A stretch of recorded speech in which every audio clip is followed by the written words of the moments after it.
Olá, pessoal, tudo bem com vocês? Aqui quem fala é o Cenoura Bravanel.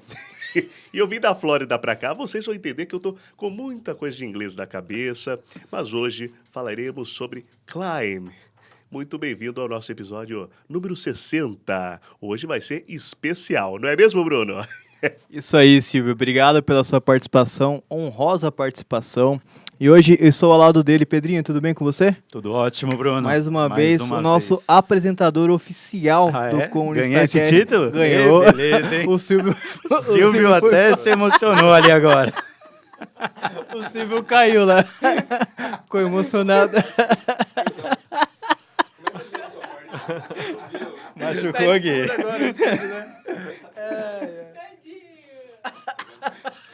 Perdão, começa de novo sua parte. Fechou. Então, vamos lá. Voltando aqui, né, Pedro? Depois do acidente. Do acidente ali de trabalho ali do Silvio Santos. Cara, obrigado pela sua presença mais uma vez aqui. E esse é um episódio muito especial. A gente está lançando o Com Licitantes 2023. Já está numa... O coração já bateu mais já forte. bateu aqui. mais já, forte, né? já. E vão ter várias e várias novidades, né? Uma delas teremos trilhas, tá? Chamados workshops ali para licitante, então por segmentos. Então, eu não sei se você está sabendo também, serão para saúde. No primeiro dia, nós teremos o período da tarde ali para saúde, para obras e serviços de engenharia, também bens e serviços gerais. Nós teremos para o pessoal de tecnologia da informação e comunicação também, o chamado TIC, né? E também nós teremos para consultores de licitação. Então, serão 5 trilhas ali no período da tarde, no primeiro dia. E também muitas atrações especiais. E a primeira delas que eu queria anunciar aqui, né? Um baita palestrante, né? Ele tem um nome muito forte no mercado, é referência para muita gente, né? É uma honra para a gente ter ele aqui e gravar com ele e também confirmar a presença dele no Com Licitantes 2023. A gente está com ele hoje, Joel de Menezes Niebur. Ele é advogado, doutor em Direito Administrativo pela PUC São Paulo, mestre em Direito pela UFSC, autor de vários livros de licitação e contrato. Então, Joel, obrigado pela sua presença. É uma honra ter você aqui e por ter aceitado todos os convites. São inúmeros convites, né? Então, todos de uma vez. E obrigado pela sua presença. Poxa, eu que agradeço. Prazerzão estar aqui com vocês e ter esse primeiro contato com a empresa, com todo esse projeto. Bom, muito legal, a estrutura de vocês muito bonita. Parabéns mesmo. E vamos fazer muitas coisas juntas. Com certeza, com certeza. A primeira de muitas. A primeira de muitas, com certeza. Ô, Joel, você está lançando, no caso, livros, né? Eu vi aqui que tem uma lista de livros aqui, eu não vou usar porque são vários, mas quais são os livros para o pessoal que está a fim de se atualizar ali? Qual é o mais indicado para ele, principalmente com essa nova lei, né, que está vindo aí? O meu livro mais recente, que é o mais completo, é o Licitação Pública e Contrato Administrativo, da editora Fórum. Esse ano, faz uns 3, 4 meses, nós lançamos a 5ª edição e ele vem atualizado com a nova Lei de Licitações e Contratos, a Lei 14.133. É um livro que é bem consolidado no mercado, um livro bem completo. Legal. São mais de 1.000 páginas, 1.300 páginas, alguma coisa assim. É um livro que se propõe a ser completo, tratar de tudo de licitação, tentando explicar as coisas a miúde, mas com uma linguagem fácil, acessível, prática. Então, é um livro dos livros, aí talvez seja o principal, e se fosse para recomendar eu recomendaria esse, sobretudo porque ele está atualizado com a nova lei. Foi praticamente refeito, deu um trabalho danado, imagina escrever tanto assim, foi extenuante, mas quando a gente vê o resultado, por outro lado, é muito gratificante também. Então, é um livro que está bem legal. Que bacana. E para você que tiver interesse aí, então, nós teremos o livro aqui na descrição e também no chat quem está no modo estreia do YouTube. Pedro, falaremos hoje sobre um tema bem importante, né, e bem atual. Independente do momento em que estamos, esse tema ele é extremamente importante, né? Extremamente polêmico. Polêmico. Então, você hoje está com a missão aqui de trazer o ponto de vista. Minha missão aqui é adquirir conhecimento e fazer com que todo mundo que esteja acompanhando esse cast, assim como eu, aproveite a experiência aqui do Joel, que certamente tem muito a nos ensinar. Com certeza. Joel, a primeira pergunta é o que é, né, o claims em contratos administrativos, para a gente poder situar quem está chegando agora e se deparou com esse tema. Claims em contratos, claims são reivindicações, são pedidos de uma parte a outra parte, uma parte contratante a outra parte contratante. Uma parte alega prejuízos que entende que não deveria suportar e que deveria ser suportado por outra parte. Isso ocorre em contratos privados e também ocorre em contratos firmados com a administração pública. Então, assim, em bom português, né, saindo do inglês e indo para o português, na administração pública, ele não se restringe, mas em sua grande maioria os claims são relacionados a reivindicações, pedidos de reequilíbrio econômico-financeiro, nas suas mais diversas modalidades, por revisão contratual, por repactuação, reajuste, mas enfim, ele engloba qualquer pedido de recomposição, de indenização por alguma perda sofrida pelo contratado diante da administração pública. É isso, basicamente. Claim significa isso. Lá no escritório a gente costuma... É uma expressão muito utilizada no setor de infraestrutura. Né? As empresas de engenharia de grande porte, elas utilizam muito essa expressão, claims. E lá no escritório a gente costuma brincar que às vezes tem uma coisa que todo mundo... Mas aí você põe o nome em inglês, parece que fica mais chique, mais sofisticado. Mais sofisticada, a turma dá mais atenção. O pessoal, enfim, do setor de infraestrutura utiliza muito essa expressão. E ela significa isso, essas reivindicações contratuais de uma parte a outra. Para o nosso aqui, chão de fábrica, dia a dia, os nossos pedidos de reequilíbrio econômico-financeiro. Que bacana. Bacana mesmo. Ô Pedro, e aproveitando, né, o professor Joel, até o Pedro é nosso diretor jurídico aqui do Grupo Com Licitação, o quanto de atendimento requer, no caso, para clientes. Essa demanda, ela é alta? Como que está isso hoje no momento atual? Como que está esse cenário? Olha, o cenário que nós vivemos economicamente é bastante problemático e, sem dúvida, cria uma incidência maior para esse tipo de pedido, né?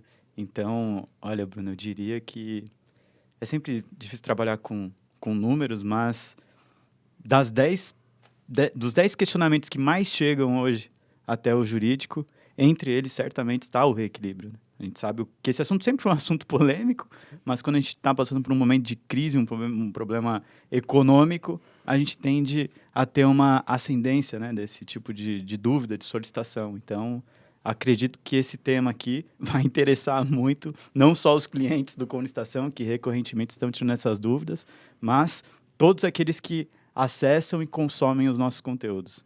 Muito bom. E, professor, até aproveitando então, quais são os motivos, né, recorrentes ali que justificam o claims? Até se você pudesse situar para a gente, por gentileza. Olha, são os mais diversos motivos, os mais diversos fatores que geram esses claims. Em grande parte, um fator expressivo diz respeito a defeitos nos projetos ou nos termos de referências que embasam as licitações. E nos próprios editais e contratos, né? Ou seja, projetos mal feitos, termos de referência mal feitos, editais mal feitos, contratos mal feitos, com obrigações dúbias, sem muita clareza a respeito do que o contratado tem que fazer, o que ele tem que entregar para a administração pública, sobre o que é obrigação, o que é risco da administração, o que é obrigação, o que é risco do contratado. Essa dubiedade, no momento da execução do contrato, gera muito problema, gera muito conflito e, portanto, alimenta esses claims. Então, esse é um fator.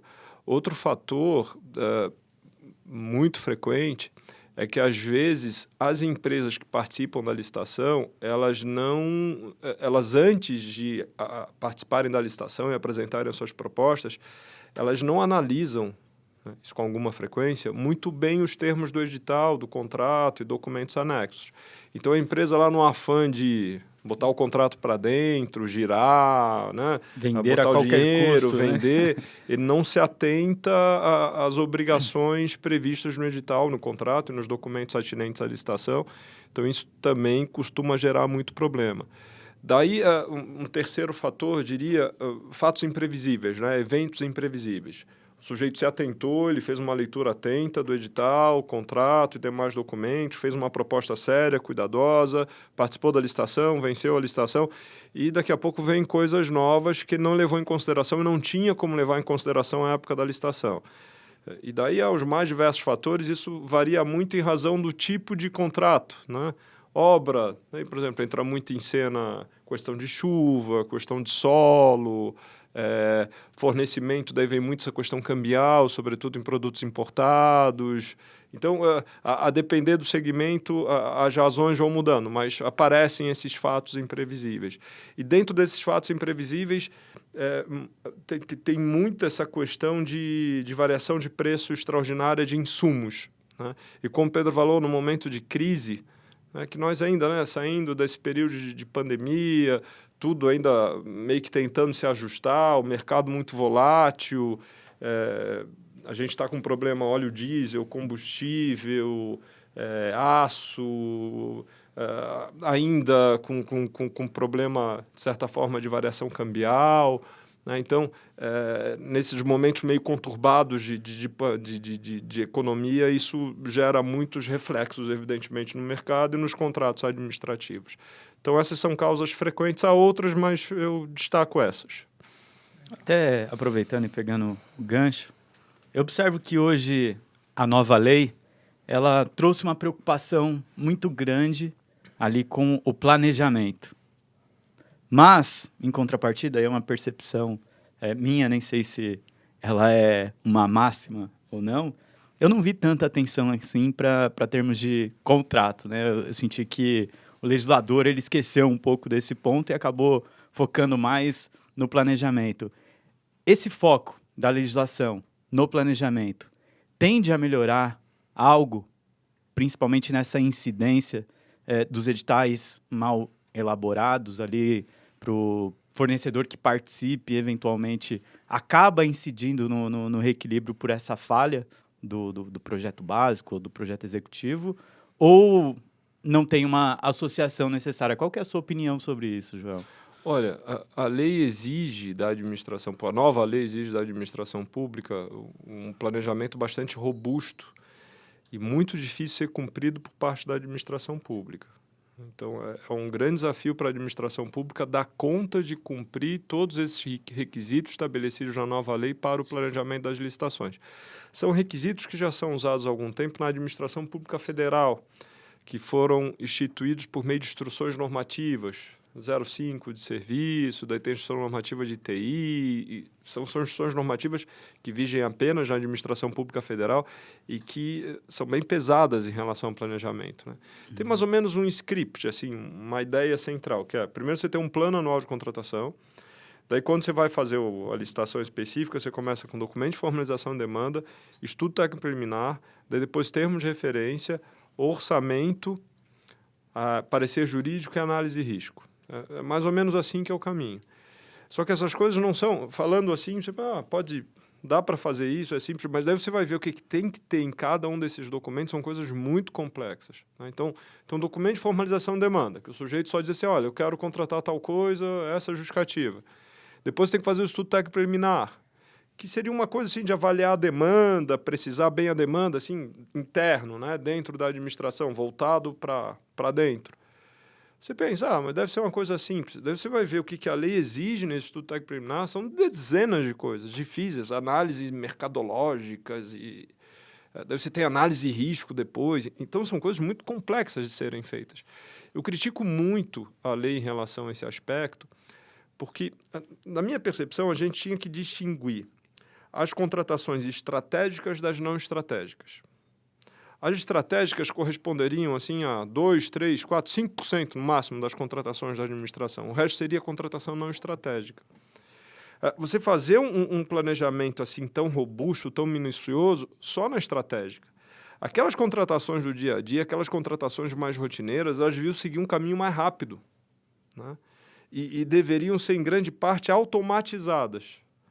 O ideal é que a administração lá precisasse, por exemplo, material de expediente. Aperta um botão lá, entra num sistema, digita o código do material de expediente que ela precisa, que tudo já fosse automatizado, que os fornecedores cadastrados já fossem consultados automaticamente, que já selecionasse o sujeito automaticamente e o órgão da administração recebesse lá na porta. O trabalho dele era abrir a porta para receber o que ele precisa, né? Agora, o problema da lei é que ela não faz essa distinção. Ela trata todas as contratações do mesmo jeito, as estratégicas e as não estratégicas. E ela exige esse planejamento assim robusto, minucioso, para tudo, né? Então, o que eu acho que vai... Qual é o grande problema? A elite da administração pública, vamos dizer assim, a esplanada dos ministérios, ela vai conseguir cumprir esse negócio, porque ela tem braço para isso, tem gente para isso, tem estrutura para isso. Conseguem dar Agora, a esplanada dos ministérios não representa a verdade da administração pública nacional. A verdade da administração pública nacional são 5.000 e tantos municípios. Os estados, os órgãos estaduais e, sobretudo, os municípios de pequeno porte, municípios de médio porte, eles não vão dar conta de cumprir isso. Ou se forem fazer todos esses documentos, produzirem todos esses documentos, vai ser para cumprir tabela. Né? Vai ser uma coisa muito mais formal do que substancial. Então, acho que para uma elite da administração pública, eu acho que não faz sentido nem para eles esse planejamento assim tão robusto e minucioso para tudo. Mas eles talvez consigam cumprir isso. Né? E talvez com melhor planejamento, lá na frente o resultado seja melhor. Se você planeja, enfim, você tende a ter um resultado melhor. Mas para a grande maioria da administração pública, para a realidade da nossa administração pública, do Brasilzão nosso mesmo, né? Das nossas prefeituras, eu não vejo como dar cumprimento a isso. Então, eu não sei se isso vai trazer uma diferença lá na ponta, né, lá na frente, concreta, na prática, eu não sei se vai fazer muita diferença, não. Acho que as coisas vão ficar muito parecidas. Como tu falasse, o legislador focou muito no planejamento e não no contrato. O contrato ficou mais ou menos do mesmo jeito. Né? E esse é um ponto que a doutrina já tem criticado já faz tempo, sabe? Eu sou um que falo sobre isso, o professor Marçal fala sobre isso também há muito tempo, dizendo assim, olha, a gente tem que focar no contrato, o contrato está muito desequilibrado, favorece demais a administração, o contrato, está certo que a administração tem a prerrogativa, só que o contrato precisa ser mais equilibrado, o contratado não pode ficar tão vulnerável, não pode ficar tão nas mãos da administração, isso é ruim, porque o risco de contratar com a administração é muito alto, e o mercado precifica isso. Né? Você afasta bons licitantes, ou você faz com que as pessoas subam o preço, não ofereçam o mesmo preço que oferece a iniciativa privada, ou seja, a administração acaba pagando mais. Se você tivesse um contrato mais equilibrado, em que o contratado não ficasse tão vulnerável, e o nosso tema tem tudo a ver com isso, né? Que são os claims, são os pedidos de reequilíbrio, os prejuízos sofridos pelos contratados em face da administração, se houvesse mais equilíbrio, eu acho que a administração pública contrataria muito melhor.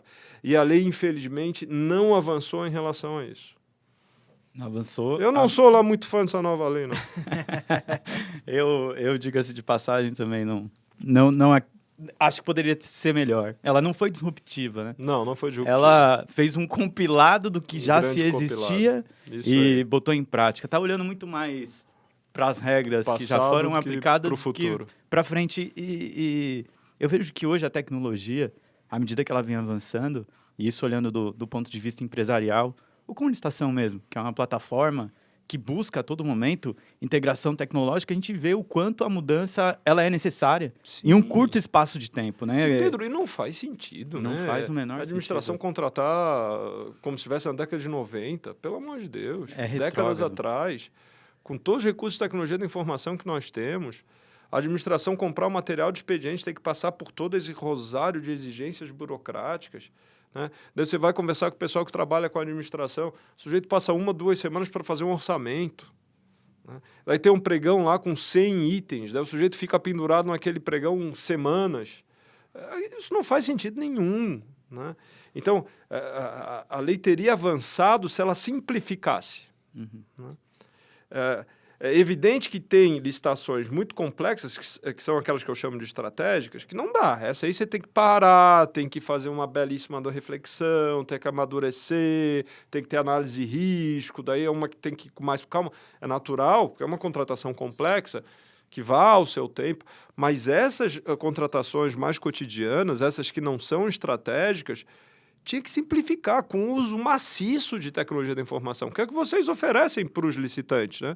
A administração também dispõe disso, a tecnologia está aí disponível para todo mundo, a administração tem recursos para investir nisso, e se investisse, se tivesse um retorno, teria um retorno fantástico.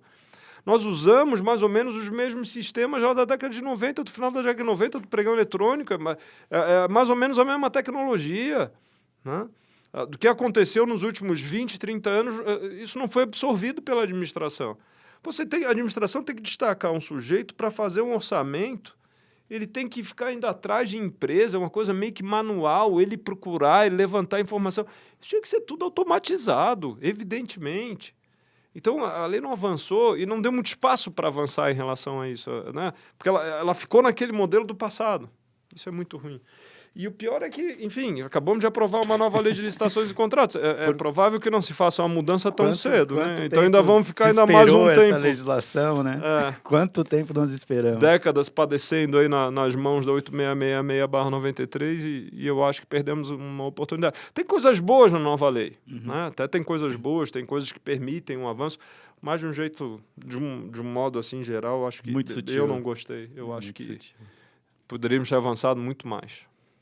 Realmente, Joel, eu também fico com esse sentimento.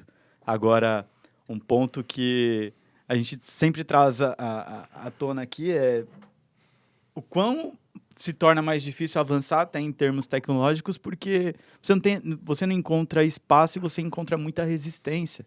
Às vezes, situações simples, como, por exemplo, documentos autenticados hoje numa licitação, né? São barreiras que a gente vem tentando quebrar e que poderia-se já ter tido uma certa flexibilização. Em um momento que a gente fala de blockchain, fala de vários recursos que otimizam, que trazem celeridade. Eu estava lendo uma matéria há um tempo atrás sobre a Estônia, que é um dos países que tem mais digitalizado no mundo. Né, tecnológica. Né? Todos os processos que envolvem o Estado é quase que tudo digital. E no Brasil eu comecei a fazer reflexão, você tem pouquíssimas alternativas, né? E eu acho importante trazer esse assunto à tona, porque é uma mudança cultural, tem que se cobrar isso do poder público. A gente precisa disso. A nova lei diz, né, estabelece como diretriz que tudo seja eletrônico, que todas as licitações, todas as modalidades. Né? Pelo menos isso...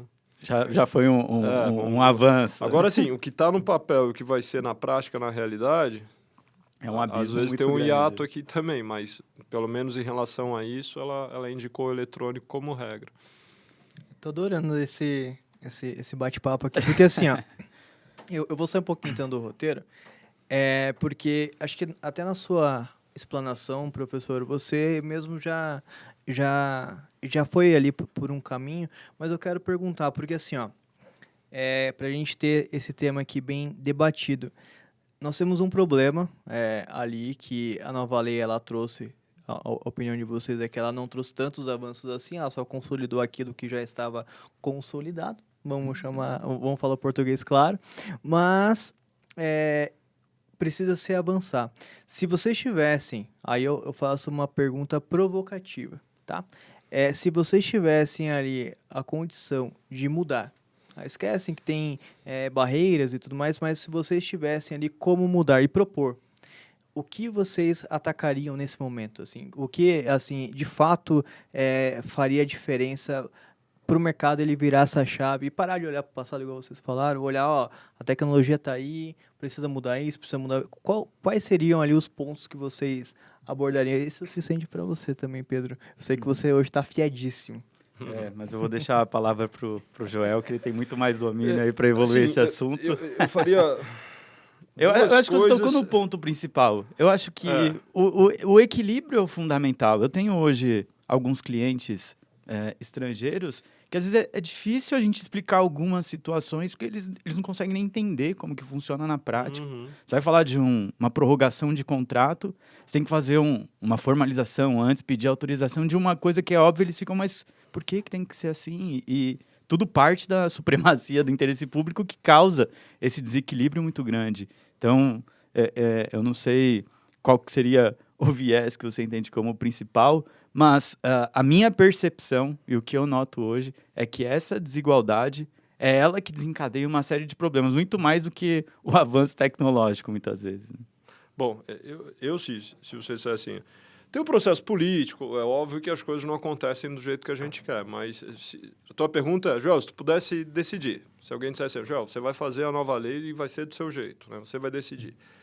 Ó, tem 2 pontos práticos, assim, concretos, que eu acho que seriam muito importantes, basilares, e 2 diretrizes gerais sobre concepção. Vou começar sobre os pontos concretos, depois falar sobre as 2 diretrizes gerais. Primeiro ponto concreto, eu separaria, que é a crítica que eu fiz há pouco, que não existe hoje, eu faria essa distinção, contratação estratégica, contratação não estratégica. Contratação não estratégica, que eu vou chutar, representa cerca de 95% que contrata a administração, provavelmente até mais. muito rápido, muito simples, né? Simplificando ao máximo, uso maciço de tecnologia da informação. Quanto menos recurso humano nisso, melhor. Essas contratações têm que ser automatizadas. Eu tenho que liberar tempo do pessoal da administração pública para que eles foquem nas contratações estratégicas. Então, separaria as estratégicas das não estratégicas e criaria um procedimento que fosse muito simples, uso maciço de tecnologia da informação, né? Alguma coisa assim como se fosse um marketplace, enfim, é mais ou menos essa lógica. Eu sou da administração, eu digito o código do que eu preciso, vai para o sistema, tem um centro de distribuição, os fornecedores estão lá, e é simples de fazer, muito simples, né? Fornecedores estão lá cadastrados, recebem o aviso, tem tanto tempo para darem suas propostas, o sistema seleciona, o sujeito entrega no centro de distribuição, o centro de distribuição leva para o órgão, para o município, não é nem o município que faz. Eu teria esse negócio, né? As não estratégias seria isso. Uso maciço, tecnologia de informação simples com centro de distribuição. Faria isso, né? Para liberar tempo das pessoas, da administração pública, dos agentes administrativos, para que eles pudessem focar nas licitações e contratações estratégicas. Essas têm que ser pensadas, essas precisa de gente para refletir, para amadurecer as ideias, para fazer as pesquisas, para discutir, para dizer, olha, a gente precisa comprar um software aqui, né? Qual é a nossa demanda efetivamente por esse software, né? A gente quer que tenha essa funcionalidade, não quer que tenha essa funcionalidade, olha aqui o que tem no mercado, vamos conversar com o mercado, vamos amadurecer, até fazer um termo de referência, até lançar, analisar bem as propostas, liberar tempo do pessoal da administração para que eles focassem nas contratações estratégicas, que são as mais relevantes, de fato, para a administração pública. Então, faria essa distinção. Segundo ponto, concreto. Contratos administrativos equilibrados. Os contratados não podem ficar à mercê da administração. Os contratados não podem ficar tão expostos, tão vulneráveis à administração. Nós precisamos de contratos mais equilibrados. E quem mais ganharia com isso, afora os contratados, é a própria administração, porque ela acabaria tendo contratos mais vantajosos. Então, essa seria a segunda grande medida concreta, tá? Só uma perspectiva de diretriz, né? de percepção, de posicionamento da lei. Simplificação de burocratização. Então, de burocratizar, né? Olha, essas coisas de para prorrogar o contrato havia meses e justificativas de todos os lados e vantagem, e faz pesquisa disso, simplifica, né? Simplifica ao máximo, simplificação, né? Essa é uma diretriz que eu acho que é muito importante. E uma outra diretriz geral é de... Dentro dessa questão de simplificação, não essa segunda, mas dentro dessa questão de simplificação, de burocratização, a gente tentar fazer uma lei mais curta, mais racional, não tão detalhada, não tão... Essa nova lei de licitações, a 8666 já é assim, essa nova é pior ainda, né?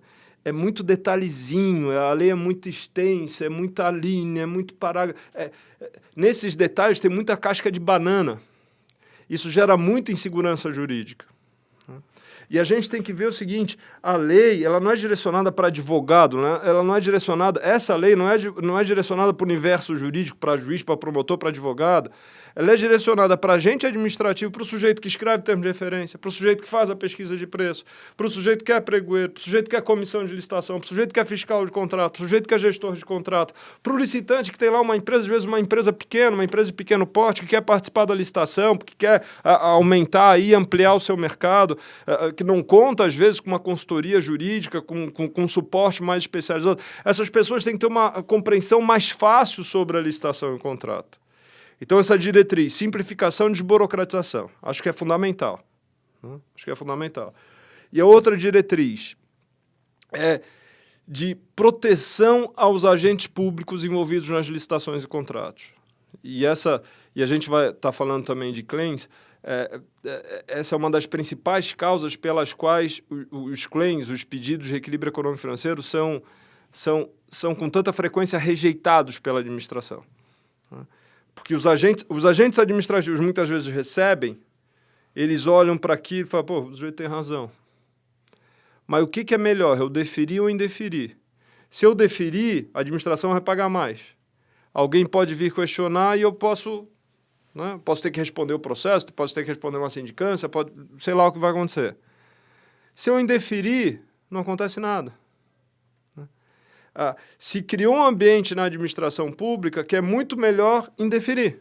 É melhor tirar da reta. Porque se você indefere, você não corre risco. Assume responsabilidade. Se você defere, você corre risco. Né? Isso gera o que se vem chamando de apagão das canetas, ou administração pública do medo. Os agentes administrativos têm medo de tomar as decisões. E decisões relacionadas a isso, a esses pedidos de claim, de reequilíbrio, que geram aditivos contratuais e aumentam os dispêndios da administração pública, são muito questionadas pelos órgãos de controle. Né? Às vezes puxa um aspecto lá que ninguém inventa, mas você não calculou isso aqui, que você deveria ter compensado com aquilo lá, e as pessoas preferem, olha, melhor dizer que não. Quantos clientes já me relataram assim, Joel, fui lá, fiz um pedido para a administração. Daí fui conversar com o gestor do contrato. Expliquei a situação para o gestor do contrato. O gestor do contrato disse, concordo com você. Vi que você está certo. Né? Você está certo. Mas eu não vou deferir, não. Não vou deferir porque eu tenho medo. O sujeito fala isso. Não vou deferir. Compreendo, você tem toda a razão, mas desculpa, eu não vou botar meu CPF aí, não. Faz o seguinte, entra com uma ação judicial. Se o juiz dá, daí eu... É óbvio, né? Mas, sim, a administração, os agentes administrativos muitas vezes se convencem, mas por causa do medo eles indeferem. E isso em tudo, né? Isso paralisa a administração, asfixia a administração, porque a administração não avança, ela não vai para frente. Você vai pensar em coisas novas, você vai pensar em inovação se você está com a faca no pescoço? Né? Se você está com a faca no pescoço, se você está com medo, a sua grande preocupação é se proteger. Então, hoje, na administração, a realidade dos agentes administrativos é, primeiro me preocupo com o meu CPF. Primeiro eu quero me proteger. Se eu me sentir protegido, se der para fazer o melhor para a administração, então eu faço. Mas, entre fazer o que eu acho que é o melhor para a administração e proteger e, eventualmente, permanecer numa solução que eu sei que não funciona, que o resultado é ruim, mas que eu sei que não vai ser questionada, melhor essa aqui. Então as pessoas estão pensando assim, e já faz algum tempo que a administração tem funcionado desse jeito. É difícil, não é uma lei que vai resolver esse problema, é um problema cultural, esse problema é bastante complexo, envolve órgãos de controle, envolve uma série de coisas. Mas se eu pudesse fazer a lei, uma premissa, um compromisso que eu teria assim, com muita clareza, com muita veemência, que eu bateria toda hora, e que eu tentaria encontrar e formular conceitos para que as pessoas se sentissem mais seguras, é em relação a isso. Eu acho que em licitação e contrato nós precisamos de segurança jurídica. Estou falando muito de segurança jurídica para os agentes administrativos, do lado da administração. Porém, enfatizo, se os agentes administrativos estiverem mais seguros, haverá mais segurança para todos. É um reflexo. Né? Haverá mais segurança para todos. Então, esse eu acho que é um grande problema e, portanto, é algo que precisa ser atacado. Seria uma das grandes diretrizes se eu pudesse fazer uma lei ao meu gosto, né, ao meu sabor. Mas sei que não posso. Mas podemos influenciar as pessoas. Eu acho que é uma mudança gradativa. E o principal é, hoje, eu vejo que essa possibilidade que nós temos de criar esse tipo de diálogo, até pouco tempo atrás não havia espaço para isso, né? E eu acho que isso faz parte da mudança. As pessoas conseguirem compreender mais, especialistas assim como o Joel vir e expor a opinião do ponto de vista técnico, de soluções que são viáveis, que são possíveis, para que a gente tenha cada vez mais condição de cobrar o poder público, né? É só assim que a gente vai conseguir mudar. O que eu acho mais absurdo é essa história dessas licitações cotidianas do dia a dia serem tão complexas, tão complicadas. E isso é uma coisa assim que, assim, e não avançar, não usar da tecnologia, não... Cara, eu olho para isso assim, meu Deus. Seria o mesmo exemplo trazendo para a área privada, uma pessoa que tem uma empresa, né? As compras cotidianas, ela vai na internet, ela vai no Mercado Livre, enfim. Vai lá e faz sua compra e recebe talvez no mesmo dia, inclusive, né? E aí, seria a mesma coisa que você implementar dentro de uma pequena empresa um processo longo para que ela comprasse uma caneta. Isso. E aí você está retroagindo. Seria a mesma coisa. Ou seja, E por isso você está onerando essa empresa com isso. Exatamente. Né? Ele vai ter que demandar mais funcionário, né? Vai ter que ter um departamento de compra muito grande, né? E não vai fazer muito sentido, né? Não se justifica ali assim, aquela energia. Onerar a administração pública de uma maneira desnecessária significa causar dano erário. Você está tirando dinheiro que podia ser empregado em outras coisas que são importantes para a população. Outro dia eu fui num estado super organizado, que está implementando a nova lei e tal. Fui lá para dar uma palestra e o pessoal estava me falando, poxa, Joel, aqui a gente está se organizando, estamos todos aqui, e eles estão realmente muito avançados. E eles me disseram assim, olha, abrimos um concurso aqui, o concurso está fechando, vamos contratar 100 novos servidores públicos, era mais ou menos 100, para trabalhar com licitação em contrato, só para isso. E o pessoal comemorando, assim, vamos ter gente qualificada, gente nova, com vontade. Sob essa perspectiva, é legal, né? Só que pensa assim, quanto custa isso? Né? Se a gente tivesse um modelo mais simples, precisava de 100, talvez 10 desse conta. O excesso acaba prejudicando, né? É o feitiço contra o feiticeiro. Ou assim, ou que seja 100... Cara, mas assim, pegar os 100, essa turma toda para fazer coisa simples, coisa do dia a dia, uma contratação que poderia ser automatizada. Então pega esses 100 e investe esses 100 nas coisas que são importantes. Dedica o tempo dessas pessoas a isso. Sem contar que até esse vai um trabalho para o editor aí, o William. Eu vi um vídeo do Primo Rico, né, o Thiago Nigro, e ele faz um comparativo entre governos, enfim, mas esse não é o viés, mas ele pega um dado, no caso um comparativo entre cargos públicos e como que eles são remunerados na área privada, né? Então, a média de diferença fica ali, salvo engano, né, é uma diferença de R$4.000, ou seja, um auxiliar administrativo na área privada ele custa X, na área pública ele custa no mínimo 2X. O Banco Mundial fez esse levantamento há uns anos atrás. Salvo engano, a conclusão foi que e tem de novo essa discrepância que eu falei da elite da administração pública e a verdade da nossa administração pública. A administração pública federal, servidores públicos federais, de acordo com esse levantamento do Banco Mundial, eles ganham o dobro do que a iniciativa privada. Servidores públicos estaduais, eles ganham, eu vou chutar alguma coisa, eu não me lembro bem o número, tipo 40% a mais, 50% a mais. Municipais ganham a mesma coisa. Ou seja, um pregoeiro de município, ele ganha metade, via de regra, do que um pregoeiro da administração pública federal. Sim. E tem menos recurso, menos capacitação, menos tudo. Né? Menos apoio, menos suporte. E quando se fala de 100 funcionários a mais, poderiam ser mais funcionários, inclusive. Podia ser mais. Entendeu? Né? Ou você direcionar esses 100 para coisas sim, relevantes. Mais relevantes, mesmo no âmbito das licitações e contratos. Né? Sim. Mas eu acho que o Estado tinha que, enfim, tentar otimizar essas coisas para utilizar as pessoas nas atividades fins. Né? O Brasil é um país assim, com tanta gente pobre, com tanta gente carente, tanta gente que precisa do amparo do Estado. Então, a gente ficar inchando o meio, as atividades meio, tornando essas atividades burocráticas, complicadas, e a gente está olhando para o próprio umbigo e a administração não entrega o que tem que entregar para a população. Eu preferia que se contratasse 100 médicos. Sim. Eu também. Não? Sim. Eu também. Com certeza. Professor, falando de riscos, né? A gente falou aqui dessa supremacia do órgão público, né, perante ali ao licitante, né? Então, você vender para o governo, sim, tem riscos, né? Então, existe a questão da matriz de risco. Por que ela é tão importante? Olha, a matriz de risco tem ganho muita importância. Ela já não é assim tão uma novidade. Ela é muito comum nos contratos de concessão de serviço público, parceria público-privada, que são aqueles contratos maiores, de maior complexidade, de maior valor. Ela foi prevista também na lei das estatais. Então, já nas estatais, ela já é uma realidade. Ela tem uma controvérsia na lei das estatais de quando é necessária a matriz de risco. Mas não é para todo tipo de contrato. São para os contratos de engenharia, vamos dizer assim, de maior porte, porque eles contratos de maior sensibilidade a riscos. Diria assim.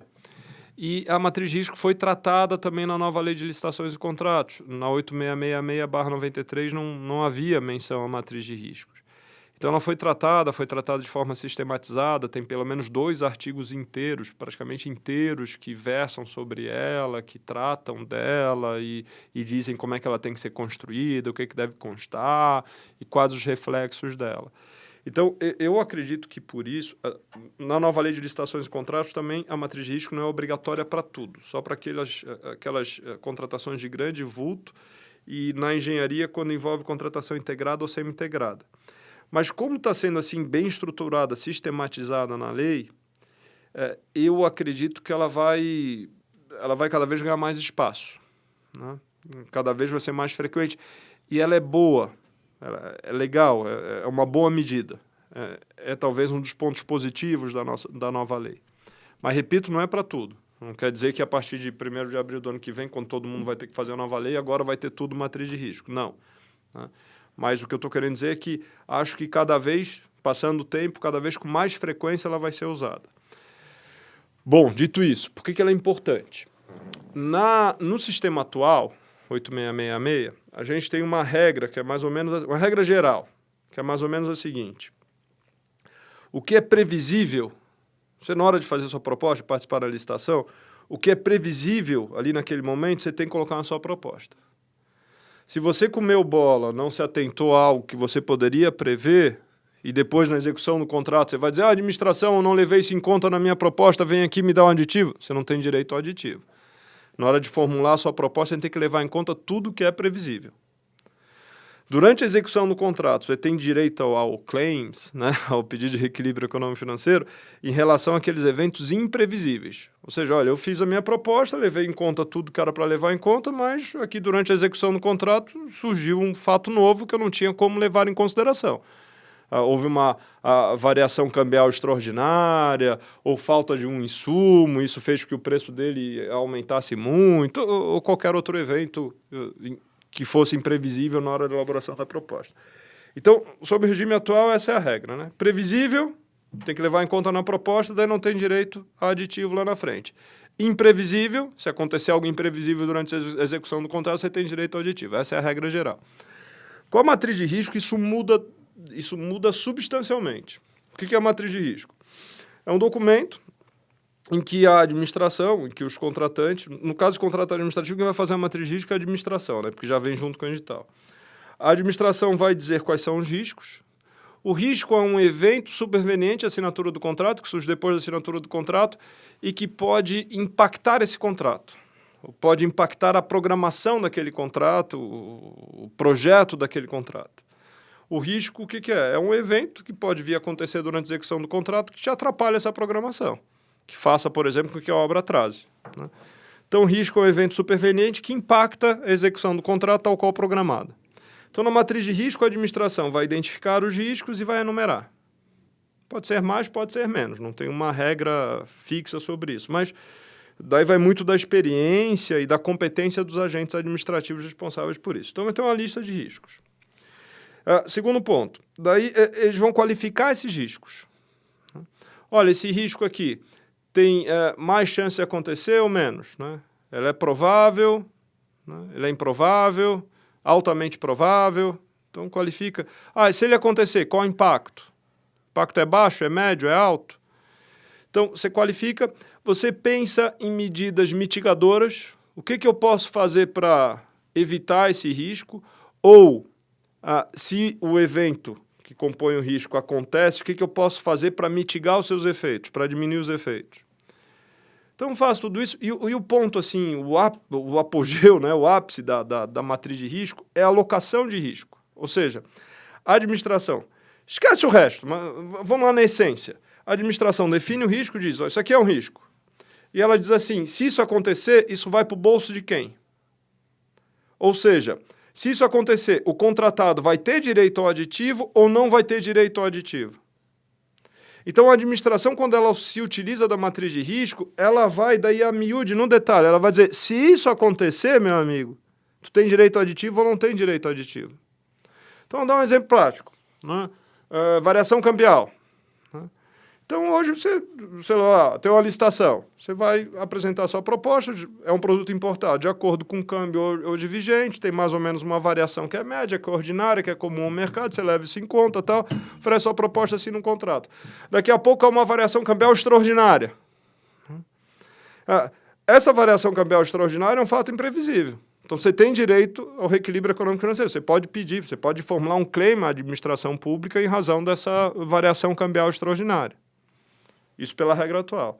Agora, se você participar de uma licitação que tiver uma matriz de risco, você tem que olhar para a matriz de risco.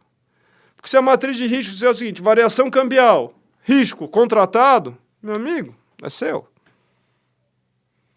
Ah, não, poxa, mas eu fiz aqui, na época o câmbio era X, agora durante a execução do contrato o câmbio é 2X. Então, poxa, não tinha como adivinhar, não tinha como saber, isso era um evento previsível. Meu amigo, isso não importa mais. Primeira coisa, a matriz de risco. A matriz de risco qualificou, pôs isso como risco? Sim. A matriz de risco disse que a variação cambial era um risco. A matriz de risco disse que esse risco é de quem? Ah, esse risco está lá, que é do contratado? Então, meu amigo, você não tem direito à revisão do contrato, não. Esse risco é seu. Então, hoje a regra, repito, o que é previsível, você leva em conta na proposta. Daí você não tem direito aditivo. Tudo que é imprevisível, você tem direito aditivo.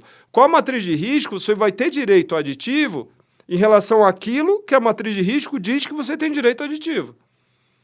Se a matriz de risco alocar o risco para você, ainda que aquilo fosse um negócio imprevisível, ainda que assim você olhando, mas não faz sentido que esse risco fosse meu, se está na matriz de risco que o risco é teu, tu não tem direito ao claim, ao pedido de reequilíbrio econômico financeiro, à revisão contratual. Então, essa é uma grande mudança. E os licitantes precisam se preparar para isso. Se tem matriz de risco, tu tem que olhar para a matriz de risco e, se esse negócio acontecer aqui, vai para conta de quem? O prejuízo vai ser meu? Aceito esse risco?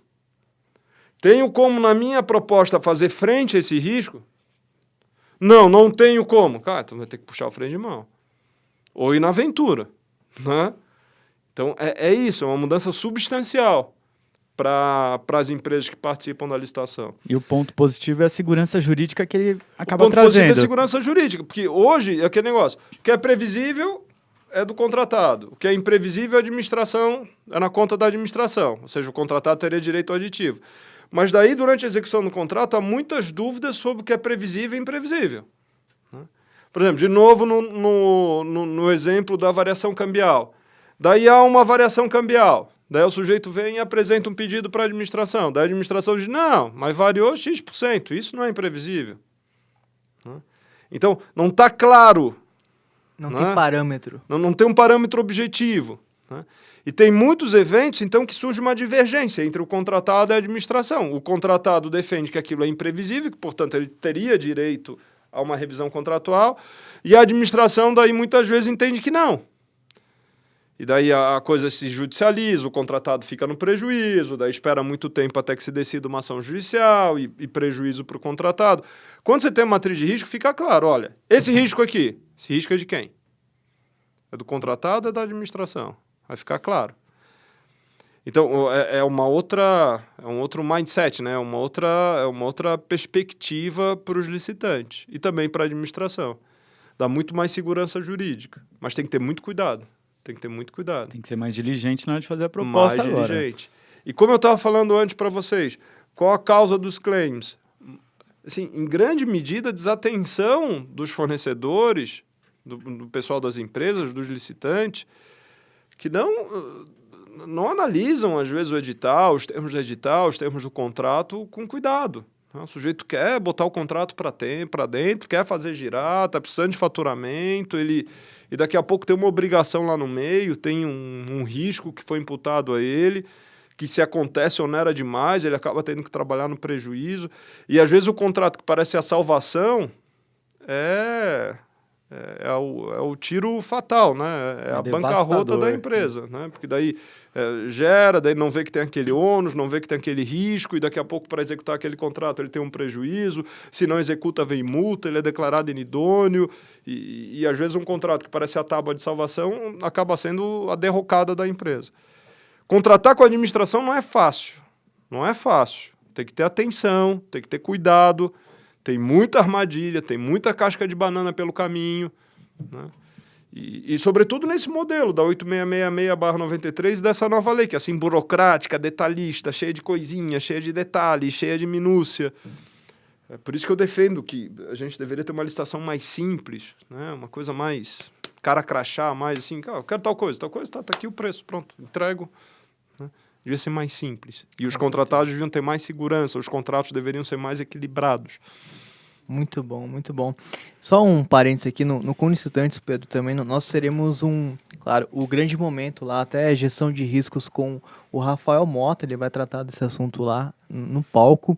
Mas antes, professor, nós faremos um acompanhamento de todos os licitantes, né, que no caso forem participar do evento, né, tanto online quanto presencial, a partir de fevereiro. Então, nós teremos encontros ali, mensais, um curso elaborado ali, tudo de forma online, né? Até o mês de julho. Então, serão 6 encontros online para que ele se prepare justamente para não cair nessas cascas de banana. Então, é um tema que será muito bem tratado, inclusive. Eu queria te dizer, o pessoal da administração, o prazo fatal que a 8666 vai ser revogada, a lei do pregão, é 1º de abril do ano que vem. E passa a ser aplicada a nova lei de licitações e contratos para todas as licitações e contratos. O pessoal da administração empurrou com a barriga o que pôde empurrar, agora bateu o medo, né? A água está chegando no pescoço. Então, eles estão começando a se mexer para ver se conseguem estruturar alguma coisa e pôr isso de pé no ano que vem.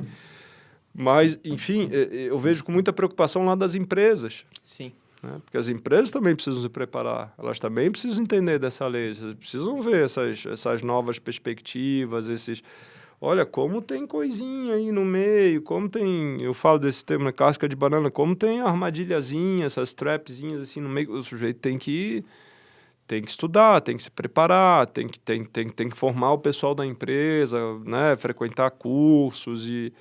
Então, esse evento de vocês é sensacional. Poxa, é focado nas empresas, né? Sim, 100%. Precisa disso, né? E a gente não vê isso no mercado. Sim. O mercado é muito focado para a administração. Sim. E não para as empresas que participam da licitação. Então, a gente tem que ter essa preocupação. A gente olha com muito carinho para os fornecedores. Sim. A gente entende que é mais complexo para a administração, obviamente, viabilizar tudo isso. Ela tem que escrever, preparar as coisas. Exige mais dela, né? Tanto em termos jurídicos, até procedimentais, operar os portais aí que fazem licitação não é uma tarefa muito fácil. Para o licitante, a gente entende que é mais simples, mas ele precisa entender os impactos e aonde estão essas cascas de banana, porque o sucesso numa licitação e a rentabilidade de um contrato, ele mora nos detalhes. Nos detalhes. São esses contrapontos que o Joel trouxe aqui, que é importante estar atento, porque você trouxe uma frase que ela reflete muito isso. Às vezes, uma oportunidade, aparentemente, né, uma oportunidade, no final do contrato, não é bem isso, né? Então, por isso que tem que estar atento. Quantas vezes o sujeito vai lá no escritório, senta na minha frente, quase chora e diz assim, meu Deus, eu estava a empresa toda redondinha, tudo funcionando, crescendo. Daí veio essa oportunidade, essa licitação, um contrato maior, a gente, vamos para cima, e foi uma catástrofe. E às vezes a empresa quebra, às vezes, por um contrato com a administração mal feito. E a administração age de uma forma muito arbitrária, né? Sim. Porque assim, você entende de um jeito, a administração entende do outro, ela faz assim, não, você tem que fazer do meu jeito. Não, mas eu não concordo. Não, eu concordo, então eu não pago. Então não pago mais, você fica sem receber. E vai pro judiciário. Se você parar, ele aplica uma penalidade, ele aplica multa, né? Ferra a empresa. E vai pro judiciário. E as faturas são altas, e daí a empresa aí com 2, 3, não, um serviço, uma coisa assim, 2, 3 faturas lá sem receber, num contrato maior. Uma empresa que, às vezes a empresa até, ela se alavanca, ela contrai um financiamento para poder arcar, para poder fazer frente a um contrato administrativo. Cara, a empresa às vezes já está alavancada, acontece isso, quebra. E é importante a gente falar sobre isso, porque principalmente agora que está na moda esses cursos digitais, que tem um monte de guru para falar de novas oportunidades de negócios, às vezes eu vejo alguns apelos para vendas ao governo como se fosse algo simples, fácil. É óbvio que é um mercado promissor, Mas você tem que entender os detalhes, você tem que entender os riscos. Eu vejo no mercado, você fala, é como se fosse o marketing, no caso ali, que eles vendem e fazem isso de forma escalonada, não sei o quê. Então, eles vão muito para essa linha, né? E acabam até banalizando, eu vejo. Exato. Às vezes você encoraja uma pessoa a ir para esse mercado sem conhecer os detalhes, sem conhecer as cascas de banana e vira esse pesadelo. E você acaba maculando esse mercado, que é um bom mercado. Se não fosse um bom mercado, a gente não teria hoje 80 mil usuários aí dedicados a garimpar licitações, a participar desse mercado, mas a gente enxerga a dificuldade que se existe muitas vezes de trazer novos players por essas preocupações e às vezes por esses mau exemplos que acabam encontrando aí no meio do caminho. Então, é um ponto que a gente tem que sempre reforçar. Licitação, vendas ao governo é um bom mercado, mas se prepare. Sim. Se prepare, tem que se dedicar, tem que entender. E se você fizer essa lição de casa, você vai ter sucesso. E tem que investir nisso. E quem sabe, ele limpa os concorrentes, né? Esses aí mal preparados, ele sabe. O cara que está preparado, ele acaba ali limpando esses outros aí. Mas, professor, aproveitando, tá, beleza. Se eu sentar na sua frente, lá no seu escritório, falar, professor, me prepare para fazer um pedido, para fazer essa reivindicação, o claims. No caso, como que você orienta os seus clientes ali? Quais são os passos para isso? Para que essa pessoa fale, poxa, agora me senti seguro e eu vou enfrentar aí não vou escorregar nessa casca de banana. Bom, vamos lá. A gente começa, o ideal, né? O cenário ideal. O ideal é começar a assessorar a empresa antes do contrato, já na fase de licitação. A empresa assim, saiu esse edital é importante para mim, esse edital é um edital que tem um montante elevado, é estratégico, então eu vou investir nisso aqui, eu quero ganhar essa licitação e é uma licitação que é importante. Então, a gente já faz uma análise junto com o sujeito do próprio edital e apresenta para ele uma análise de risco daquele edital. Análise de risco jurídica. Então, a gente diz assim, olha, meu amigo, você precisa se atentar a isso. A gente tenta apresentar para ele as cascas de banana. Aqui tem uma casca de banana, aqui tem uma armadilha, cuida com isso. Isso aqui leva em consideração. Isso aqui está confuso, isso aqui não está bem claro. Isso aqui lá na frente pode gerar uma discussão, né? Leve em conta isso. Então, a gente apresenta esse conjunto de riscos que nós identificamos no edital. Com base nessa apresentação dos riscos, daí nós definimos junto com o cliente uma estratégia de impugnar o edital ou formular pedidos de esclarecimento. Então, é muito frequente que tenha algum aspecto que não esteja claro, né? E daí a empresa analisa o edital, ele faz uma interpretação positiva, né? Uma interpretação que é positiva para ele. Sob a perspectiva de que aquilo lá na frente, que essa interpretação que ele faz vai vingar lá na frente, só que às vezes não vinga, né? Às vezes vem a administração e diz, não, mas você tinha que se atentar a esse outro tópico aqui ou essa outra cláusula que diz o contrário e é essa que prevalece nessa situação. Então, a gente apresenta essas coisas e avalia com o cliente se é caso impugnar o edital ou formular algum pedido de esclarecimento. Daí a gente assessora o cliente durante a licitação em relação a esses aspectos. Assinado o contrato, né? Assinado o contrato, uma coisa que a gente faz é orientar a equipe interna do cliente a respeito de como o cliente deve gerir esse contrato. Dentro disso, é muito importante documentar tudo, registrar as coisas, documentar. É o que no setor de infraestrutura, no setor de engenharia, chama de data book, né? Você tem que oficiar, você tem que registrar, você não pode... As coisas perante a administração têm que ser documentadas. Não, mas eu falei com o fiscal do contrato, o fiscal do contrato disse que isso podia ser assim. A gente escuta isso, João. Eu espero que os clientes estejam ouvindo isso. É ofício, né? Na nossa equipe lá de consultores técnicos, né, no escritório de advocacia jurídico, a gente tem uma equipe de consultores técnicos de engenharia e tecnologia da informação para auxiliar nesses processos. A Thaís, que é uma das engenheiras que faz parte dessa equipe, ela trabalhou em grandes empreiteiras e ela diz assim, olha, na empreiteira X que eu trabalhava, eu tinha a meta de formular por dia 3 ofícios à administração. A meta que deram a ela é: você tem que fazer 3 ofícios. Se você não fizer 3... Era um contrato grande, evidentemente. Se você não fizer 3 ofícios por dia, tem uma coisa errada aqui. Você está comendo uma bola. Ou seja, comunicar todas as coisas. Muito cuidado com essa comunicação com a administração, sobretudo com o que vem da administração e como você responde. Tem um aditivo aqui de prorrogação, é só para isso, só para aquilo. Às vezes, nesses documentos, tem coisas ali na entrelinha, né, que daí depois você vai apresentar um pedido de claim, um pedido de revisão contratual, e aquela entrelinha, às vezes, denota uma renúncia àquele teu direito. Né? Tem um entendimento que é bastante corrente para as empresas prestadoras de serviços, terceirização, sobretudo, que é o seguinte: se você prorroga o contrato sem ter pedido a repactuação antes, se você prorrogou o contrato, você perde o direito à repactuação. Isso é um entendimento que foi desenvolvido com o tempo pelo TCU, etc. Então, assim, você tem que se atentar a essas coisas. Né? Afora você produzir os documentos, você tem que também ter muita atenção em relação àquilo que vem da administração e como você responde. Né? Mas em relação, sobretudo, praticamente em relação aos contratos, estar muito atento, você ter aquilo que veio antes, aquela percepção dos riscos, saber quais são os pontos mais vulneráveis, você ter a sua análise de risco também interna dos pontos mais vulneráveis para você. Então, muita atenção, ter uma equipe treinada a respeito disso e a respeito de como proceder, documentar muito bem as coisas. Tá?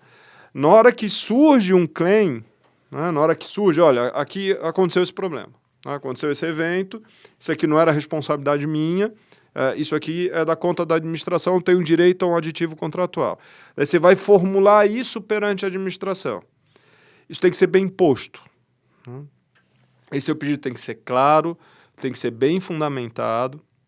E como eu falei antes, uma das grandes causas pelas quais esses pedidos são indeferidos com bastante frequência. Muitas vezes o agente administrativo, ele pega lá o pedido, ele até concorda com o pedido, ele acha, não, o sujeito tem razão, mas olha, isso aqui pode ser questionado, alguém pode entender diferente, então é melhor para mim, é melhor indeferir. Né? Porque se eu deferir, eu vou ter algum risco de alguém questionar. Se eu indeferir, eu não vou ser questionado por ninguém. Então ele prefere indeferir. A administração pública do medo, esse fenômeno do apagão das canetas. Então, esse pedido tem que ser muito bem fundamentado, para que o agente administrativo que esteja lá na ponta, ele receba esse pedido e se sinta confortável para deferir. Se você faz um pedido meio atravessado, mal fundamentado, assim, uma coisa... O sujeito vai... Para ele é mais fácil indeferir. Então, você tem que convencer o sujeito. Né? Você tem que deixá-lo confortável. E qual é o caminho para isso? Você fazer o pedido... fundamentado na jurisprudência do órgão de controle a que se sujeita o órgão que você contratou. Então, olha, eu estou pedindo isso aqui, revisão por uma variação cambial. É a Administração Pública Federal, Administração Pública Federal. Vamos lá. Tribunal de Contas da União. O que tem aqui de revisão por variação cambial? Então, analisar os acórdãos, ver quais são os requisitos, explicar bem. Ou seja, esse pedido tem que ser muito bem fundamentado, de acordo com a jurisprudência do órgão de controle a que se sujeita o órgão entidade da administração, sem fugir dessa jurisprudência. Porque às vezes você vê lá, putz, esse acordo não é bom para o meu cliente. Não adianta fugir desse acordo. Você tem que enfrentar. Você tem que construir de acordo com aquilo. Porque senão, assim, o natural é ser indeferido. Né? Então você tem que fazer muito bem fundamentado, enfrentando as coisas, para que o agente administrativo que receba... Olha, não era para ser assim, mas infelizmente as coisas são assim. Para que ele olhe aquilo e diga assim, não, isso aqui eu estou seguro, isso aqui eu vou dar. Então esse é o teu desafio. Tu formula um negócio para a administração. Como eu falei, a tendência natural da administração é não conceder. Né? Se ela não concede, daí tu tem a possibilidade ao Poder Judiciário e, eventualmente, acionar meios alternativos de solução de controvérsia, que também são previstos na nova Lei de Licitações e Contratos. Especialmente a arbitragem e comitê de disputa, há essas possibilidades, normalmente para contratos maiores. Né? Mas há essas possibilidades, eu acho que isso vai ganhar força nos próximos anos. Tomara, viu, a arbitragem, hoje em dia, ela é a regra em concessão e PPP. É difícil ver um contrato de concessão de serviço público PPP que não tem arbitragem. Mas ela é exceção nos outros contratos. Eu acho que agora, como foi isso, é tratado na nova lei de licitações e contratos de uma maneira sistematizada, de uma maneira consistente, eu acho que isso vai ganhar fôlego. Isso é melhor para quem contrata com a administração, porque tem uma decisão mais rápida e normalmente mais qualificada. Uma decisão melhor, de melhor qualidade, porque é dada por um especialista, não por um juiz que muitas vezes não entende licitação e contrato. Então, esse também pode ser um caminho. E quando você vai no judiciário, também tem diversas estratégias, né? Porque às vezes é aquele negócio, vou entrar com uma ação para pedir o reconhecimento, o reequilíbrio. É uma ação demorada, porque normalmente tem que ter perícia, tem que... Então, às vezes, você tem algumas estratégias para encurtar esse caminho, né? Formular um pedido administrativo, às vezes a administração não responde, impetrar um mandado de segurança para exigir a resposta, uma resposta motivada. Daí tem a teoria dos motivos determinantes. Depois, se a administração respondeu de forma motivada, depois, numa futura ação judicial, ela não pode trazer novos motivos. Então, às vezes você tem algumas estratégias para tentar uma solução mais rápida, mas isso é sutileza, depende de cada caso. Mas, de uma maneira geral, dizendo assim, em relação a essas coisas, começa no começo mesmo, né? Quando vem o edital, analisando bem o edital, entendendo os riscos do edital, as vulnerabilidades, as tuas vulnerabilidades em relação ao que está naquele edital, pedindo os esclarecimentos necessários à administração para que haja certeza, clareza sobre essas obrigações, sobre esses riscos. Depois, em relação ao contrato, documentando tudo, tendo atenção, documentando, ofício à administração. Na hora que for formular um pedido muito bem fundamentado, teu desafio é fazer com que o sujeito que vai analisar o teu pedido se sinta seguro. Não é nem convencê-lo. Convencê-lo é um passo. Tu precisa do segundo passo.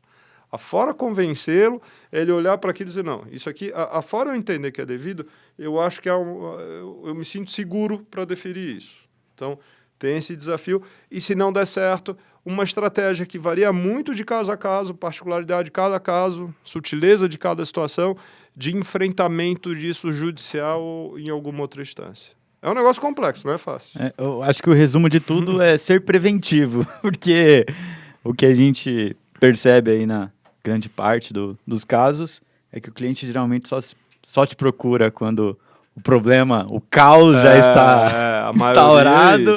A maioria é isso. Principalmente aqueles que, por a atuação administrativa não ser uma prerrogativa do advogado, muitas vezes ele próprio quer fazer sem os conhecimentos adequados, sem entender que isso atrapalha. Como você bem ponderou, né? Às vezes uma estratégia jurídica começa antes. O mais comum é assim, olha, fiz o pedido, foi indeferido. Exato.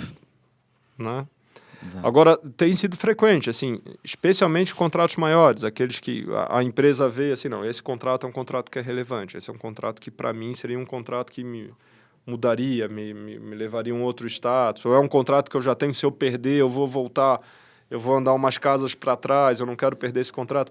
Então, para esses contratos mais relevantes, mais estratégicos, é muito frequente que as empresas já nos procuram no começo. Sim.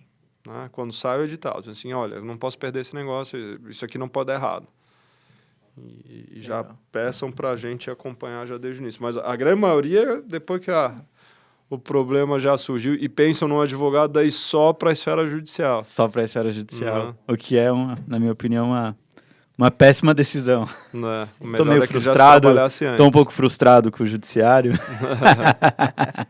Mas também é muito, não ousar em resumir, mas acho que se eu fosse destacar um ponto da sua abordagem ali, que eu achei bem interessante, você cria a estratégia de acordo com aquele alvo, por exemplo, como que ele vai receber, como que a administração pública do outro lado da mesa ela vai receber, quais são as dores que ela enfrenta, né, e tudo que está envolvido ali naquele cenário. Então você já sabe, poxa, ele tem um medo ali instaurado, né? Então o não você já vai ter, né? Obviamente, então você tem que dar uma segurança. Como dar a segurança? Então ele tem medo de quem, né? Ele tem medo, aí você vai lá em quem ele tem medo, vê o que está escrito, né? No caso, os tribunais, enfim, né? Pegar isso do estado dele, porque sabendo que tem 27 aí, estados ali, e aí, no caso, cada um tem o seu entendimento, né? isso também é um ponto que leva a uma discussão, mas traçar a estratégia de acordo com aquele estado, porque se você levar uma outra questão do lado norte do país ou do sul, que não tem nada a ver com ele, não vai adiantar nada, porque daqueles outros ele não tem tanto receio assim. Enfim, então achei bem legal essa postura, e isso serve para todas as demais expectativas ali que ele tiver, né? Qualquer estratégia, ele entender ali quem está do outro lado, né? Se coloque do lado do sujeito que está lá. Ele vai pensar assim, estou eu aqui, meu salário é fixo, vou ganhar a mesma coisa. Deferindo ou indeferindo. Nós temos um discurso... O sujeito aqui está me pedindo um aditivo de R$1 milhão a mais. Se eu desse R$1 milhão esse aditivo, que é devido, eu não vou ganhar nem R$1, vou ganhar a mesma coisa. Né? Se eu der, eu posso ser questionado. Se eu não der, eu não posso. O que eu faço? Não dou. Né? Então, para ele dar, para ele conceder, ele tem que se sentir seguro. Sim. Nós temos um discurso... é um desafio para ti. Né? Torná-lo seguro, fazê-lo se sentir seguro com o teu pedido. Legal. Nós temos um discurso aqui no departamento jurídico, Joel, que é o seguinte. Muitas vezes, a gente precisa fazer um recurso, uma impugnação, ela tem mais o caráter pedagógico para você instruir a administração a tomar a decisão correta, porque às vezes age em função desse medo, né? Ou às vezes até por ausência de capacitação, que a gente sabe que infelizmente existe, e ele realmente não vai ter segurança. A gente falou... esses nossos 5 mil e tantos municípios, os nossos municípios pequenos, desamparados, um negócio... As realidades são muito precárias, muito precárias. Para quem conhece, para quem se encastela lá em Brasília, parece que é tudo mil maravilhas, mas para quem conhece, é difícil. Para quem está no fronte de batalha, entende. Poxa, né? As pessoas ganham mal, são mal remuneradas da administração, pouca gente no setor de licitação... O sujeito, ele bate canteiro, ele cabeceia, bate o pênalti, faz de tudo, é difícil. E o fornecedor, ele precisa ter essa percepção, porque às vezes ele vai com uma impugnação ou com um recurso... cheio de razão, com muita sede ao pote, quando na verdade o que ele está querendo é um amparo. Eu falo, por favor, me ajuda a te ajudar. Assim, ó, eu vejo que é um vacilo, que o sujeito faz o pedido meio que reclamando da administração, meio que dizendo, porque isso aqui é absurdo. Daí o cara lá olha e fala assim, tá me xingando? Não vai dar não. Então, assim, tem que cuidar dessas coisas, a linguagem, tudo isso, né? Que legal, que legal. Professor, por mim eu ficaria horas e horas aqui, tá? Na verdade, eu tenho mais uma pergunta, mas até é bacana aqui. Eu vou pedir o pessoal colocar no site, no chat e na descrição. Nós temos 2 artigos do blog do Condensação ali feitos, eu não sei se é pelo Pedro ou ali da equipe do Pedro, mas um que é muito bacana, como funciona o reequilíbrio no sistema de regime de preço, que esse é um negócio que... o Joel já fez isso. Vocês podem até debater. E também tem um outro que é o guia completo do reequilíbrio econômico-financeiro nos contratos administrativos. Então, para você, licitante, ele tem esses 2 materiais ali, caso esse tema seja relevante ali para você, para o seu dia a dia, então baixa, acessar ali o link, está tudo disponível para vocês, tá? E eu quero só ir para a última pergunta, né, que é, beleza, eu entendi todos os caminhos e claramente eu tenho o direito e eu vou formalizar. Como que eu faço isso? Então, daí você tem que fazer um ofício à administração, deduzindo seu pedido. A minha sugestão, daí tem todo o detalhamento, né? Tem todo, que vai de caso a caso, mas seu pedido tem que ser muito bem fundamentado e como eu falo, não é só convencer o sujeito que vai decidir. Você tem que deixá-lo seguro. Você tem que fazer com que ele se sinta confortável para deferir o seu pedido.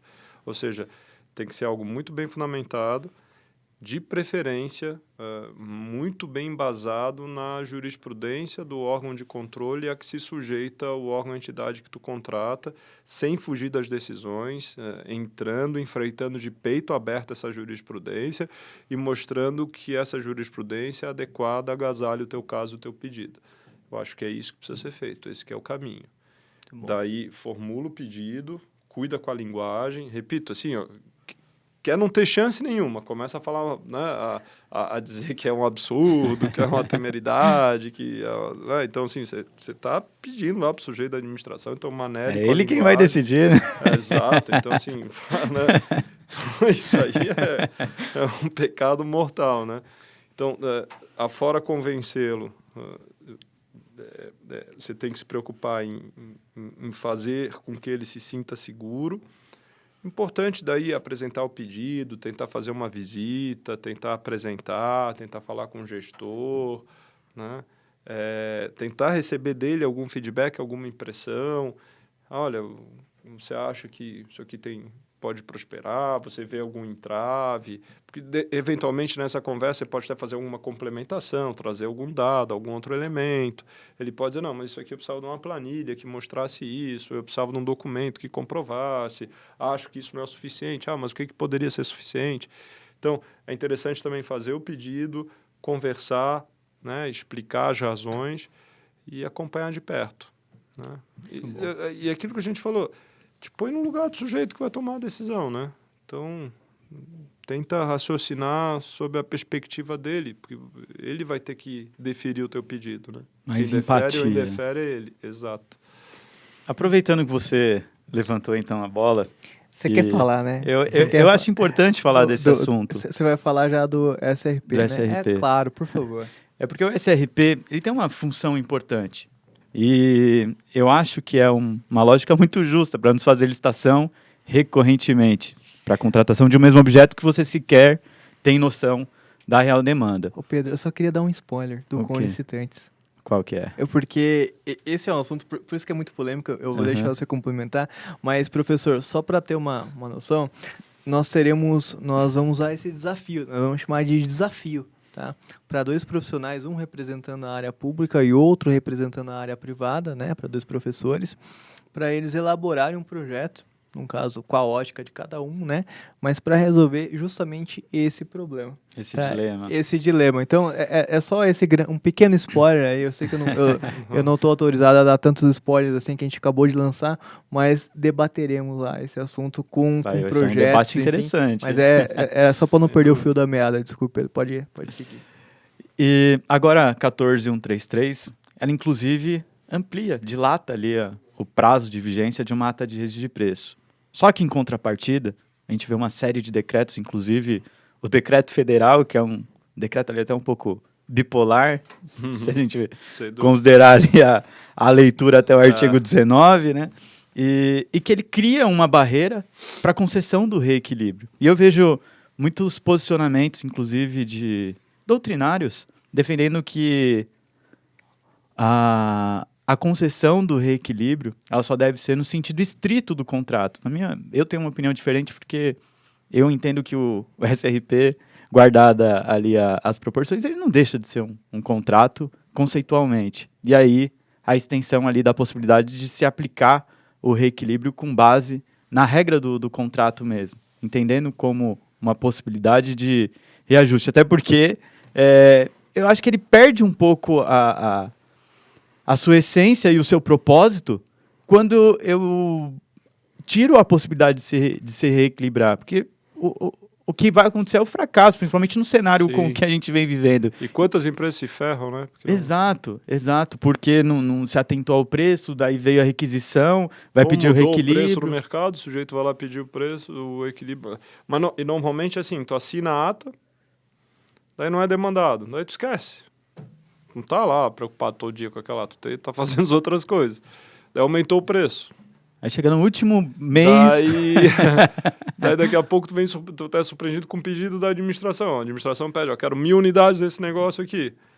Daí você vai, não, tudo bem, só que o preço mudou. Daí ela fala, não, você não tem direito à revisão contratual, isso é uma ata de registro de preço. E eu poderia até discutir, e muita gente na administração fala isso, olha, eu poderia até discutir, eventualmente até te dar alguma coisa, se você tivesse reclamado do preço antes de eu te pedir. Uhum. Agora, como eu demandei, requisitei a entrega, daí agora não dá mais, você tinha que me pedir antes. Então, assim, muita gente... Essa é uma Aí tem duas opções. Essa é uma casca de banana boa. Essa é brava. Né? E daí o sujeito, se não entrega... Rapaz, teve uma vez que aconteceu isso. Apareceu um cara no escritório que veio com um caso desse. Ele veio com isso, daí ele contou a história. Daí ele disse, João, eu não posso entregar... que se eu entregar, meu prejuízo vai ser muito grande, e a quantidade que eles querem é muito grande, qual a diferença de preço com a quantidade? Eu quebro, eu não tenho estofo para fazer frente a isso. E daí eu procurei o órgão, tentei explicar a situação, daí eles disseram assim, ou entrega ou declara inidôneo. E ele disse, olha, minha empresa contrata com a administração, que a gente faz é isso, se ele me declarar inidôneo, eu quebro também. Se eu entregar, eu quebro. Se eu não entregar e me declarar inidôneo, eu quebro. Daí assim, o que eu faço? É o dilema, né? É o dilema de muitos. E o registro de preço tem essa casca de banana, né? Então, assim, a minha percepção sempre defendi isso. Olha, a ata de registro de preço tem que sofrer revisão, sofrer reajuste. E isso, assim, eu não tenho dúvida nenhuma. Né? Porque o que acontece? A regra do equilíbrio econômico-financeiro é uma regra de estatura constitucional. Está no inciso 21 do artigo 37 da Constituição Federal, que diz que devem ser mantidas as condições efetivas da proposta. Então, o que vale é o momento da proposta. É o equilíbrio da proposta, não é a assinatura do contrato. Não é a assinatura do contrato que forma o equilíbrio econômico-financeiro. É a apresentação da proposta. Mas eu ainda não assinou o contrato. Mas pouco importa. A Constituição me garante que sejam mantidas as condições efetivas da proposta. Não da contratação, da proposta. Então, apresentei uma proposta, assinei uma ata de registro de preço, as condições mudaram, essa ata de registro de preço tem que ser revista. A Lei 8666/93, no artigo 15, ela quase não fala nada de registro de preço. Mas lá no parágrafo 3º do artigo 15, ela diz assim, o registro de preço vai ser regulamentado no decreto. Ela diz 3 coisas que o decreto tem que tratar. Uma delas, o sistema de atualização dos preços registrados. A lei diz com todas as letras que o preço registrado tem que ser atualizado, que não é o mesmo. Aquele preço não é um preço que não se mexe, é um preço que mexe, ele tem que ser atualizado, ou seja, tem que ser revisado. Se mudam as condições de mercado, você tem que mudar o preço da ata. Até porque, em caso contrário, a ata de registro de preço ela se torna algo leonino e ela acaba funcionando porque a maioria dos fornecedores não se atém. Então, se se atentassem, eles não assinariam a ata de registro de preço. Se você avisasse para o sujeito assim, você tem um produto aqui, um insumo que depende do dólar, tá? Você vai assinar um negócio por 12 meses, agora mais tempo, como tu falou, vai poder ser 2 anos. Você vai assinar um negócio aqui por 12 meses. Você está dizendo aqui que você vai fazer por esse preço. Aconteça o que acontecer, vai ser esse preço. Se o preço no mercado dobrar, você garante esse preço por um ano. O sujeito não ia garantir, não ia assinar. Se ele soubesse, não assinava. Ou senão, se tornaria mais oneroso, se todo mundo soubesse, né? Não, mas se o sujeito soubesse e ele assim, então vou colocar um preço maior, ele não ia ganhar a licitação nunca. Esse não ia assinar. Todos fossem diligentes. Salvo se todos fossem, mas daí é utopia. Daí no Brasil tá difícil isso ainda, tá um pouco distante. Mas então é isso, ele tem sim o direito e a administração deveria reconhecer. E uma das coisas que eu acho que o licitante responsável poderia fazer, para inclusive manter a chance dele na licitação, né, porque se ele for responsável os outros não, ele se ferra, ele perde. Daí tem essa estratégia lá na hora da licitação de formular pedido de esclarecimento, impugnação edital, dizer o seguinte, olha, pedir um esclarecimento. Olha, está aqui, o edital não fala sobre revisão de ata de registro de preço. Eu vou fornecer eu vou cotar um preço, se eu ganhar a licitação, assinar a ata, e se esse preço no mercado mudar de forma extraordinária para uma condição imprevisível, eu terei direito à revisão do preço registrado na ata, sob quais condições. Então, você pergunta para a administração. Então, a administração vai dizer antes, vai dizer para todo mundo, para você e para os outros. Não vou lhe dar o direito, ou vou dar o direito. A administração tem que definir isso antes. No mínimo, a administração deveria apresentar essa informação com clareza para os fornecedores. No mínimo isso, né? O que ela não faz. Não diz uma coisa nem outra no contrato, nem no edital. Então, o sujeito vai lá feliz da vida, ganha a licitação, tem a ata, feliz da vida, daqui a pouco toma uma dessa. E como acontece isso, né? Recebe o pedido da administração, daí assim, mas o preço é diferente. Não. A ponto de ter licitante já traumatizado. Ele vê que é sistema de registro de preço e fala, pelo amor de Deus. É uma das cascas de banana. É uma das cascas de banana. Eu costumo sempre trazer uma orientação, e aí sempre pensando no lado preventivo, de que acompanhe seu preço. Porque se você pede antecipadamente, pelo menos pode conseguir a liberação ali do compromisso, né? O menos pior. Agora... Sim. Né? Aconteceu uma mudança, é aquilo que eu falei também. Daí, na fase contratual, é comunicar a administração, documentar, oficiar. Né? Vai oficiando. É uma em relação maneira a essa que pode história dos remediar. credits, tem a história de se preparar, de entender os termos, o risco, mas na hora, assinou o contrato, assinou a ata, você tem que ter a sua gestão disso e comunicar a administração, oficiar a administração. Né? Mudou o preço, oficia. É bem melhor criar vai uma pedindo, rotina vai ali, pedindo, por mais vai que pedindo, crie, claro. mais que burocratize, às vezes até a sua gestão ali, A mas pelo menos a administração pode até ficar, às vezes, chateada, não muito feliz com muitos ofícios, mas, enfim, né? Pelo menos não vão dizer que eu fiz o pedido, você não tinha pedido antes, você não falou nada do preço, então agora você é obrigado a aceitar. Legal.